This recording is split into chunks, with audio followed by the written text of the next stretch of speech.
Hi Henry, hi Cora, hi Bonnie. Today's story is called Beany and Scamp, and it's by Lisa Bassett, and the pictures are by Jenny Bassett. So I'm wondering if we find out which one is Beany and which one's Scamp. Let's hear their story.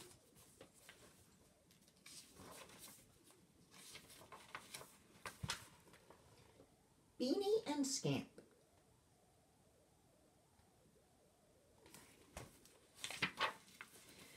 When the first snow fell, Beany is the bear, Beany Bear knew it was time for his long winter's nap. He put extra blankets on his bed and plumped up his pillow, and then he went to say goodbye to his friend, Scamp the squirrel.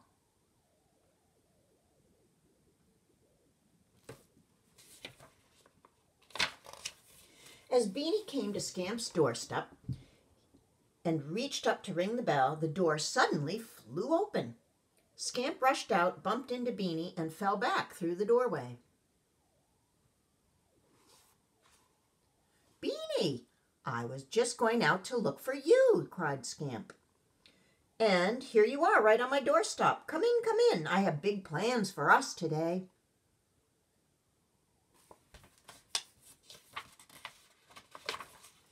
But Scamp, said Beany, squeezing inside, it's time for me to go to bed for the winter.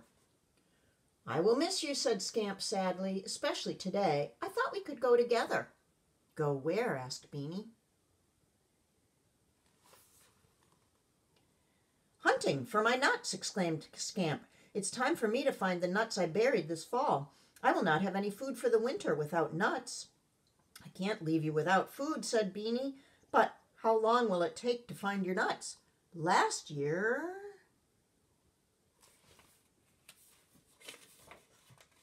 Forget last year, said Scamp hastily. This year we will find my nuts in no time. I'm so glad you remember where you hid them, said Beany. But I don't remember, said Scamp.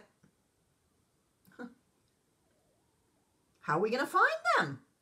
Just look, cried Scamp, pulling a crumpled piece of paper from his coat pocket. Have you ever seen anything as clever as this?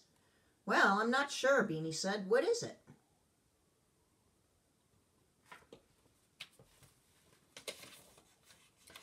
A map, cried Scamp.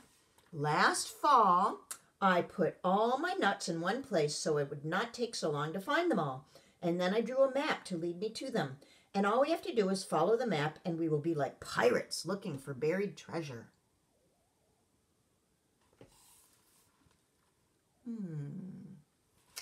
It doesn't look exactly like a pirate's map, said Beany. Why is the paper all purple? Because I spilled a bottle of blueberry juice on it, said Scamp. I think the juice blurred the lines, said Beany. Oh, you're right. I'll put in more lines to tidy it up. And he scribbled all over the purple spots.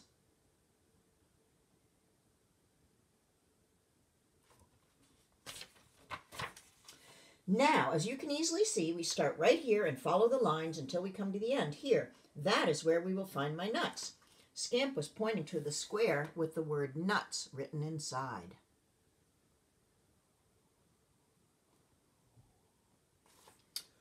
What does the square mean? Asked Beany. I wish I could remember, but then we would not need the map, said Scamp. We'll find out what it means when we get there. Those nuts are hidden in a very clever place this year, and it's all right here on the map.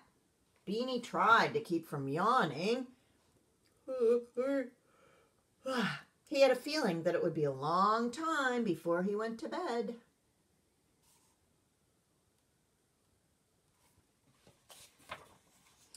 I will carry the map, said Scamp, and you carry the shovel.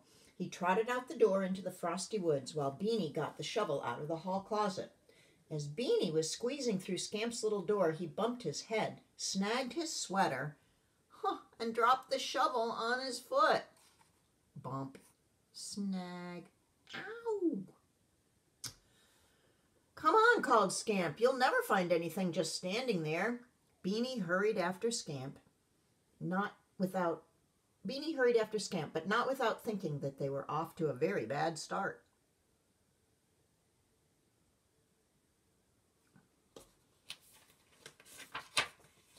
We must find the first tree with bright red leaves, said Scamp, looking closely at the map. I drew the tree here to mark the spot. Scamp, cried Beany, the fall leaves are gone. All the trees look the same in the snow. Telephone? Call from Glenn Yaga. Okay, I don't know who that is, so I'll let the machine get it.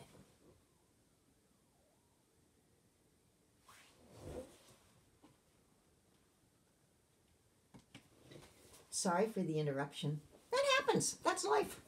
Okay, where are we? We must find the first tree with bright red leaves, said Scamp, looking closely at the map. I drew the tree here to mark the spot. Scamp, cried Beany, the fall leaves are gone. All the trees look the same without their leaves. Well, I think the tree is over this way, said Scamp, heading for a dark part of the woods. They trudged through the snow for a long time. All the trees were bare of leaves, and Beany was thinking more and more of his warm bed.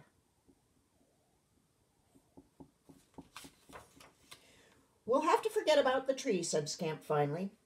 We will go to the next place on the map, the field of wildflowers. It should be simple to find the place where the wildflowers grow.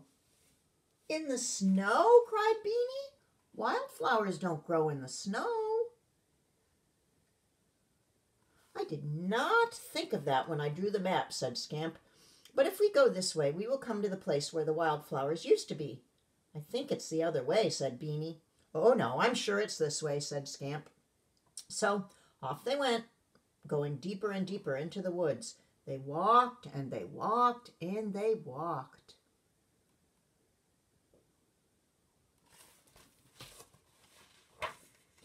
It is useless to look for wildflowers that are not here, said Beany. What is the next place on the map? The river, said Scamp. All we have to do is find the place where we like to fish. The river is frozen, exclaimed Beany. There are no fishing places now. But Scamp was not listening. He was already pushing farther and farther into the woods. Beany followed after Scamp. But his feet ached and he was cold. He thought of his warm bed and his soft quilt.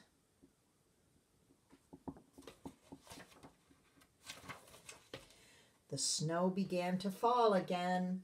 The woods were dark and gloomy. The river was not in sight. Up ahead, Scamp suddenly came to a stop, and Beany hurried to his side. What's wrong now? He asked. I think we're lost, said Scamp with a gulp. I don't think we're ever going to find my nuts. Nuts, cried Beany. What about finding our way home? The snow has covered our marks. We're lost, and I'm freezing.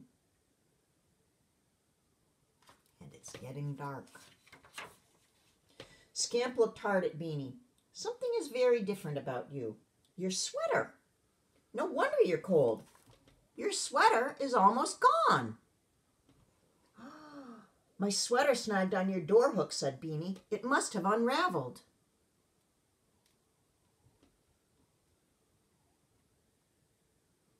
Then we're not lost, cried Scamp. We can follow the sweater yarn back to my door. They started back through the woods, gathering up the unraveled yarn as they went.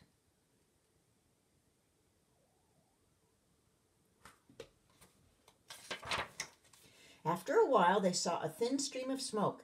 It was coming from Scamp's chimney. If you had not thought of following the yarn, said Beany, we would never have found our way back. Well, if you had not snagged your sweater on my door, said Scamp, we would still be lost. But here we are, right at my doorway. We are back at your doorstep, said Beany, but we've not found your nuts. My doorstep, cried Scamp. Now I remember. How convenient. What are you talking about? Asked Beany. My nuts, said Scamp. The square marked nuts on the map is my doorstep.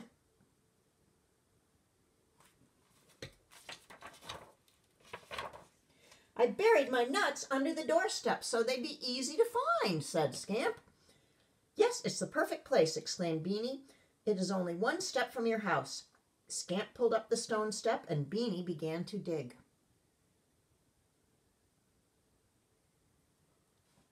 The shovel thudded against something hard. They pulled up a chest filled with Scamp's shiny nuts and carried it inside. Soon the two friends sat by the fire, cracking nuts and laughing and talking until late, late night.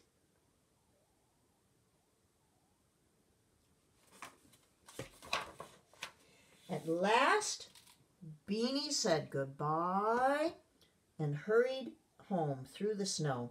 When he finally got into bed, he thought he'd never been so ready for a long winter's nap. The end. Hope you liked it.